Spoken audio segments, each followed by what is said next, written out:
Hi, good day. My name is Babelin Bote, and I am currently studying in Cordova Public College, taking up Bachelor of Secondary Education, major in English.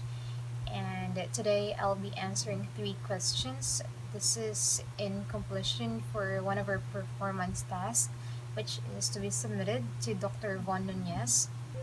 First question is how language contributes to human leverage compared to other species. Language simply allows human to communicate to one another.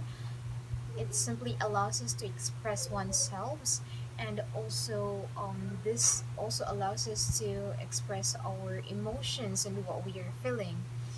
And however, animals that they tend to communicate using sound. More often, they only communicate through sounds. However, human language is more complex and more systematic than the animal communication.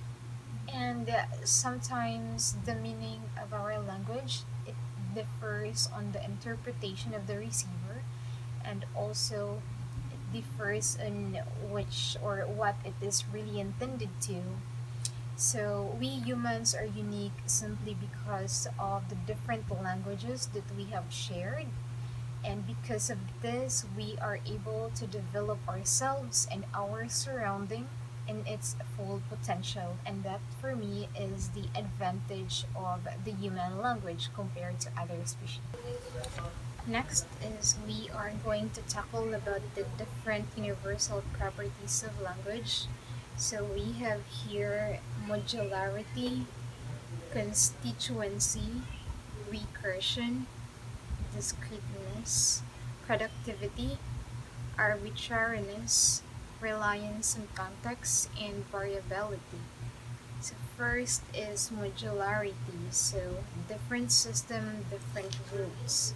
So modularity, linguists simply believe that people produce and interpret language using a set of component subsystem or modules in a coordinated way. Next, we have here constituency. Constituency is simply the arrangement of units. Say, for example, here the angry beer. It's the angry beer, not angry beer da or the angry or beer de angry. So it's simply the arrangement of units. So you are arranging the words for it to be a sentence and for it to be understood.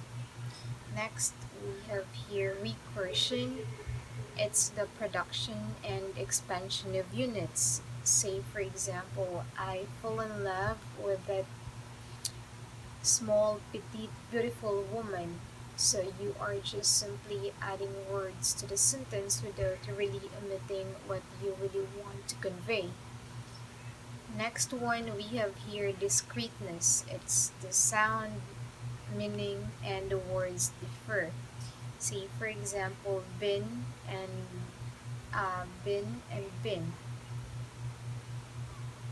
So, um, in language, it really gives impact on how the word is being pronounced, and the pronunciation itself simply gives a different meaning, although they have the same spelling and whatnot. So that's what we call as discreteness. Its sound gives a different meaning, and also the word differs. Next one we have here productivity. It's producing or giving birth to new units. Say, for example, also the COVID 19. So, COVID 19 simply was derived from three words. It's coronavirus disease 2019. So, from those words, we are able to create a new one, which itself became a noun, which is COVID 19. So that's what we call productivity in language, from the word itself to produce, right? Next, we have here arbitrariness. So, arbitrariness Symbol does not equate with meaning. Say, for example, in free diving, this sign does not mean okay. This sign, if I'm not mistaken, means you need to go up. While if we are just simply talking to a person, we're just having a simple conversation, this one might mean okay or good. So arbitrariness simply means that um, language or a symbol really differs depending of what language that certain someone is speaking or using. And we have here the next one, reliance and context, wherein the meaning matters and how it is used. Say, for example, I hate you. I hate you simply mean that you really hate that certain person that you are trying to convey. You are trying to convey your grudge to that certain someone. Well, sometimes it also means that I hate you, something like that, or it just simply means the opposite meaning of what you are really saying. It's last one we have here, variability. So variability in language allows people to communicate far more than the semantic content of the words and sentences they utter. The variability of language is indexical. Speakers vary the language they use to signal their social identities, may it be geographical, social status, ethnicity, and even gender. See, for example, in Tagalog or in Filipino, upa is like a rent, while in Bisaya or in Sinubuanong, um, Binisaya, it simply means different. So it means something silly or like something um, something like sexual intercourse. So that is a concrete example of variability. So the third question is, what does this line mean? Language varieties differ because over time they have adapted to the differing needs of their speech communities. Each language does things differently. The dominant group perceived to have higher status, and the less powerful groups are stigmatized as incorrect or bad. It is actually a prevailing issue in our country.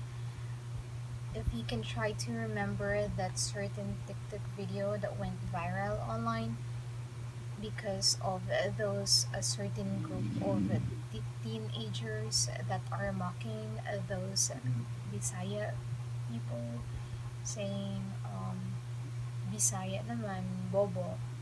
So that's already a concrete example of this statement.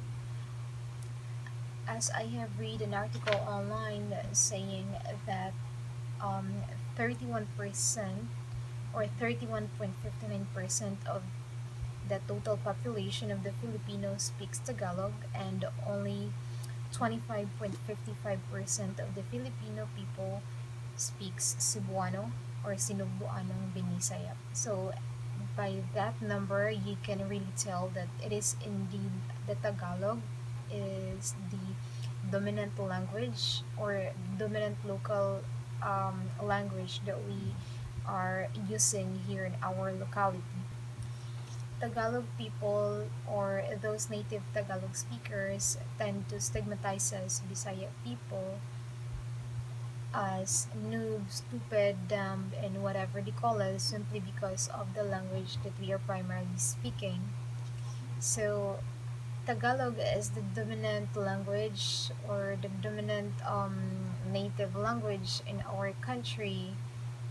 They tend to see themselves as higher level, or they have a higher social status compared to us who are living in those area between Visayas and Mindanao, wherein our mother tongue usually is Sinubuan ng Binisaya, if I say it right. So that's already a concrete example of that statement, wherein those people who use the more dominant language tend to see those people or speakers that are using the lesser dominant language as bad or incorrect.